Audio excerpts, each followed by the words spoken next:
Hi everyone.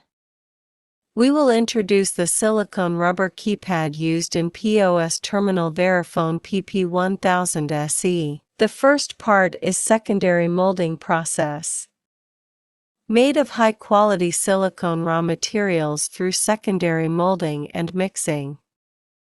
The first step is to vulcanize the gray part of the silicone keypad, and the second step is to mold other colors, so that the silicone keypad can achieve a variety of color effects. The second part is wear-resistant property.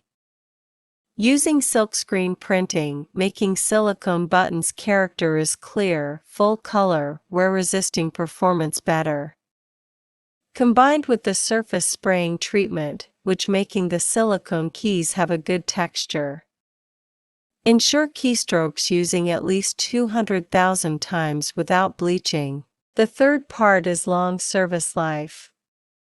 Carbon peel conduction thickness is about 0.5 mm, chemical and electric performance is stable. It can greatly reduce the time of circuit design and PCBA production cost, and the service life of the carbon peels is longer than the service life of the light touch switch.